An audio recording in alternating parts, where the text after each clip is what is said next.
other teams beat each other up, including the Bengals and the Redskins playing to a tie early in the morning on Sunday. Lots of things happening around the league and teams that we're now in a real competition with for wild card berths, given where we are, but certainly a victory over the Steelers on Sunday would be the tonic for all that ails. Tell you what, the Titans have been upstart this year, better than a lot of folks thought they would be down in Nashville. This guy's the longtime radio play-by-play voice of the Tennessee Titans and a native Tennessee guy who's got a little Rocky Top going on as well. We welcome one of our defending champs, Mike Keith, back onto the program. What's going on down there? Better football than a lot of folks thought, right?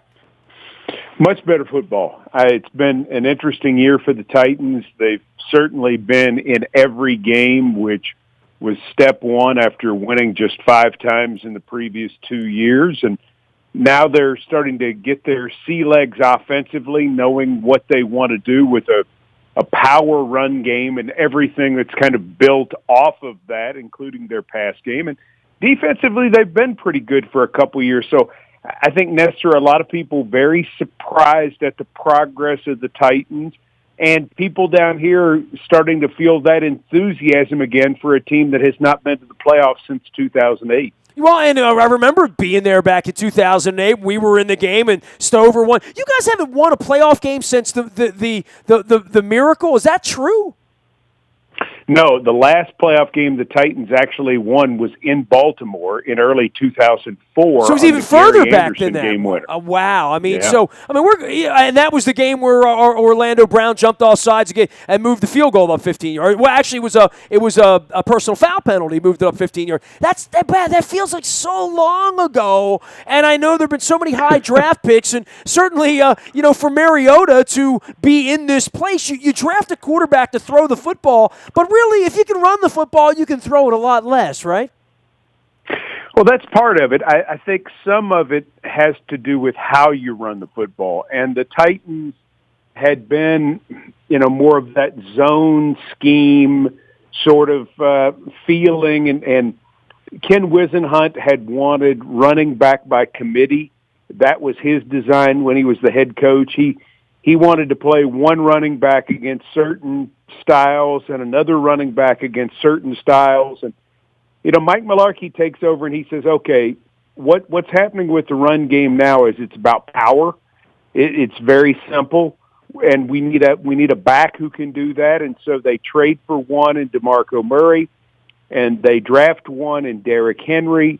The offensive line has been improved, but they are very comfortable in this run game, which has helped the protection overall. And you have to defend this first.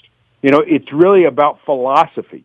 It's everyone said that they really felt as though Mike Mularkey was going to run and run and run. And Nestor, it was as if some people thought we were going back to the Southwest Conference and run the wishbone. I mean, it wasn't that at all. It was about a style of running and what they are coming. And they're coming. And everybody understands that's going to happen no matter the defense they play. That's what they want to do. But the pass game has taken off more and more as people are having to put 8 guys in the box in order to stop it. I know you're an SEC guy. I mean, I saw that kid Henry. He looked like a guy nobody wanted to tackle, quite frankly, at the previous level. I thought he would be drafted higher. I thought he'd be celebrated. I thought he'd be a very good back in the NFL. He's certainly off to a nice start, right? I mean, not a sort of a bell cow, but certainly a guy that looks like he fits in nicely after coming in from a big program. He fits in very nicely. He's perfect for this scheme. And that's what really dropped him, Nestor, is he may not be perfect for every scheme, but he's perfect for this scheme. And playing behind DeMarco Murray, he's been able to take his time and sort of learn all of the different pass protections and the subtle sort of nuanced types of things that different NFL backs have to learn. And so when he got into the Titans last game, and had a chance to carry 16 times, he looked much more comfortable. He looked much more relaxed, and all of his assignments were correct. Early in the season, he had a couple busts, particularly in the pass game, and Alabama does run a pro-style offense, but they did not involve him a lot in the pass game. So he had a tremendous amount that he had to learn in that area, and by being able to have the luxury of bringing him along slowly, I think it's part of the reason for the success he's had of late. The Tennessee Titans are 4-4 at the turn, and they get there by much, much later after Thanksgiving weekend. So there's still a lot of football ahead, and a trip out to San Diego this week where the Chargers are struggling now, but a very, very dangerous team, as we saw on Sunday, if you watch any of the late game there as well. Then the Packers, the Colts, and the Bears. Winnable games in here, but more than that in the division. When I look at Pittsburgh and Cincinnati and Baltimore where we are, it looks like 9 wins is going to win the division. Who knows if there's going to be a wild card? The West looks a little loaded right now with Oakland, Denver, and Kansas City all playing some pretty good football. And I know you got Denver, Kansas City on the schedule after your bye week in early December as well. So you're going to see a couple of the better teams there. I look at the Titans schedule and say there's no reason they can't think about 5-3 or 6-2 in the second half if they could catch fire. And part of that's going to be playing defense, right? Playing defense is big. This has been a top 10 defense for most of the last 2 years, very quietly. Dick LeBeau has come in and elevated them from number 29 to number 12 last year. They were in the top 10 for the majority of the season, and then the last 2 weeks fell off and ended up finishing 12th overall. This year, they've been consistently around the top 10. The issue for this defense is, Nestor, they've got to create turnovers. I mean, that's what it comes down to. They've got to make more big plays. They're not giving up lots of yards, and they're not giving up lots of points, but they are not turning the ball over for their offense enough. Titans still -3 in turnover ratio. Those are the numbers, or that is the specific number that bothers them the most right now, and that's what they need to get more of from their defense. More takeaways. And they're getting after the quarterback a little bit. I mean, that's one thing. The Ravens have struggled. We're talking to the Steelers people all week, getting after the quarterback and quick drops. And, all the offenses are designed that way. But they've created a little bit of pressure, more so than maybe in previous years. Well, absolutely true. I mean, Arakpo has 7 sacks. Derek Morgan has 5.5 sacks. Jarrell Casey is one of the more underrated interior defensive line pass rushers in the league. So they're getting it, and they're learning to play the 3-4. I mean, remember, the Titans didn't convert to a 3-4 until 2014, and so they had to get some very specific personnel to be able to take advantage of it. They're just now getting there, and they're just now learning to play LeBeau's scheme. So I think there are a lot of things in the future for the Titans that appear to be very good. They would like for the future to be now, as you just referenced a moment ago, 5-3 the rest of the way. If 3 of the 5 wins were against division foes, they might be able to win the division at 9-7.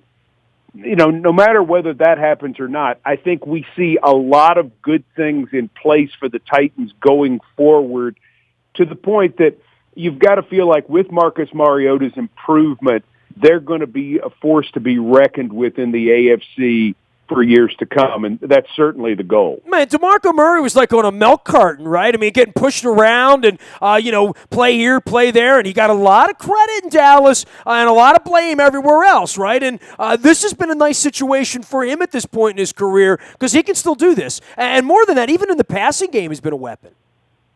He catches the ball really, really well. He's an outstanding pass protector.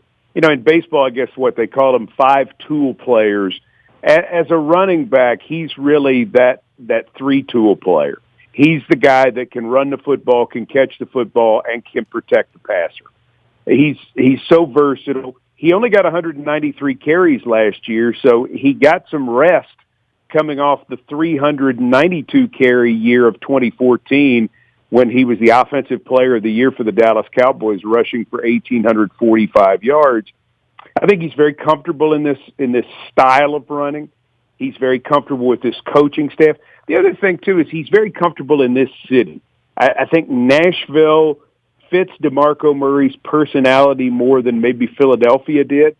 And I think overall he's just a happier guy. Isn't that the And, case for boy, he Mariota played too, well. though? I mean, I got a lot of friends.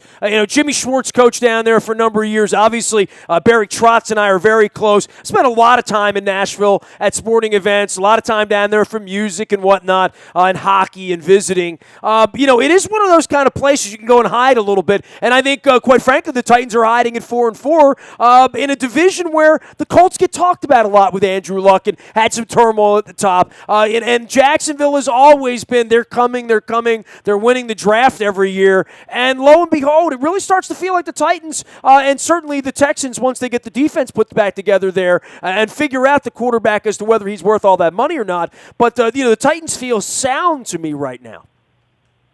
I think that's fair. And I think it comes to, and this is what, when you think about the Baltimore Ravens, they've always known exactly who they are. And Ozzie Newsome has drafted to a certain type of player for a style of offense and defense. And then the coach has, in particular, John Harbaugh, has played to what they've drafted to. There's a mesh. I think we see that here with the Titans right now for the first time probably since 2008. We see a team that knows what they want to be offensively and defensively. The general manager and the head coach are on the same page. Again, do they need another off season? Do they need another draft? Do they need free agents? Yes, they didn't get everything fixed in the off season, but I think the mesh is there.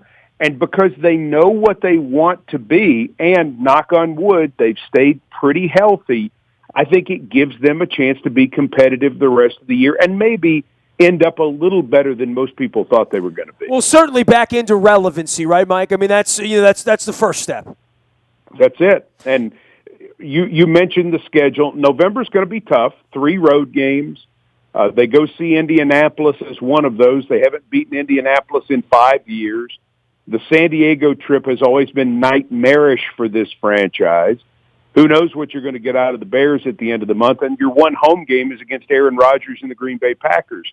But at least the Tennessee Titans come to November with the idea that they are playing games that mean something. Now, the goal is very simple. Number one, get into December and play games that mean something. But circle this, Nestor. Sunday, January 1st, Nissan Stadium in Nashville, Tennessee entertains the Houston Texans. The dream shot would be that one for the AFC South championship. And if that happens, it'll be a great New Year's in Nashville. Well, if it was played this week, it would be for all the marbles. So, I mean, there's certainly, you got to hold water the rest of the way. It's not going to be any easier. And, what do you make of that Houston Texans decision to bring in Osweiler? I mean, a couple weeks ago, the notion that he's lost the team. He's making too much money to be thrown out at this point, right? I mean, they're going to kind of ride that horse either way. I don't know how it's going to go. Well, it's funny with them is they traded for Matt Schaub several years ago. And at first, the Matt Schaub thing was considered a disaster. We lived through that. We watched them. And then Matt Schaub ended up being a pretty good player for them. Was he an all-star year in, year out? Well, maybe he was, maybe he wasn't. I like Matt Schaub a lot. I think he's a good quarterback, and I think he did a really good job for the Houston Texans. And I don't think he ever got enough credit for what a good player he was for Houston. And I think Osweiler can end up being the same thing. It's not easy to walk in and learn a system and immediately take hold of it and everything work okay. I mean, there's certainly some learning curve that's going on with the Texans. They've had some injuries too that have proven costly to them in the offensive line. So I don't think you write the book on Brock Osweiler yet. Some people get 8 games into it and say they already know. I think history's already shown us, let's give him a year. Let's give him a year and see what happens and see how another off season works, because you hit the nail on the head. They're not going to give up on him, not with the money they spent. And I don't think they're going to run away and go 7-1 in the second half either. So I think for a lot of these teams, and that's part of what we're trying to accept here in Baltimore, is no one's winning 13 games in our division. 9, 10 wins would be a dream scenario, but if you get to 9, you're going to have a chance, and I think your division's like that. I think several divisions are like that this year. I think the NFC West could very much be that way, and I thought a lot of Seattle and Arizona before the season began. But then they have to go out and play the games, and the injuries happen, and reality sets in. Mike, it's great visiting with you, man. We don't see you guys this year. All of our fans here always get sad when we don't get a chance to go down to Nashville and play. Our fans still love coming down there. We can annex you back into the division anytime you want to come back. Well, thanks very much. I appreciate that. We enjoy the Baltimore rivalry. I enjoy coming to Baltimore. It's one of my 2 or 3 favorite places to visit because the fan base understands football, and that makes it really, really special to be, in that stadium and see that kind of reaction with that kind of intensity. It's a good thing. And it says NFL to me. So well, it's almost like being in Knoxville or Rocky Top with 120,000 of your friends, right? That's more your speed. Pretty decent year. I mean, it's been some fun there for the fans, with Tennessee this year, sort of getting back into it. Yeah, they're trying to. The injuries they have sustained really have ended their chance at a spectacular year. But any year you can beat Florida and Georgia, that's not bad. They've only done that 4 times since 1992 to beat Florida and Georgia in the same year. So we'll see how they do the rest of the way if they can overcome some of these injuries. But my goodness, they are a beat-up team right now. Oh, man, it was a couple weekends back in September. I was down in Jacksonville, and the game's on, and you're losing 21-0. Next thing you know, you look up, they're winning 28-21. At least it's been a tight rub. It's been a fun year. I mean, I've watched the Volunteers play a couple times. I think it would be more fun this year than it's been recently, that's for sure. No doubt. Hey, great having you on, Mike. We appreciate it, man. Thanks always for the visits, man. We'll see you soon. We'll see you soon. I'm sure they'll be involved in chicanery in December, as we'd say. Denver, Kansas City, Jacksonville, and Houston in December for the Tennessee Titans. We'll see how they do. They're an improving team. They're one of the teams to watch, which is why we brought Mike onto the program. 19 years now as the play-by-play voice of the Tennessee Titans. Mike Keith, appreciate his time. You can find me out in the Bayou Toyota Audio Vault 24 hours a day from anywhere in the world on your mobile device by downloading the TuneIn Radio app. We come in crystal clear. The morning newspaper reaches your email inbox at 7 a.m. every morning. That is powered up by Planet Fitness at PlanetFitness.com. We're Buffalo Wild Wings and Owings Mills every Monday night. We got our limo giveaway with a $100 gift card. That's all courtesy of our friends at Fully Loaded Transportation, as well as Buffalo Wild Wings. And, of course, the Blazing Wing Eating Challenge at halftime. Grown men and women crying. Had a couple of female winners this year, so don't be shy. If you like it spicy, come on out. We got a $25 gift card, 3 bottles of wing sauce, and some fun and laughs on Monday night. It is the best seat in the house promotion. Our best promotion is our WNST tech service for sure. If you're on that, you get the breaking news first, always. No questions asked. It's all brought to you by Coons Ford of Security Boulevard. The Orioles will be hiring a pitching coach. The Ravens will be roster maneuvering and injury reporting all week. Luke will be out on the scene in Owings Mills for all things purple. Nasty at WNST.net reaches me. Twitter, Facebook, LinkedIn, Snapchat, Instagram, streaming live on Facebook, as well as our YouTube WNSTV channel.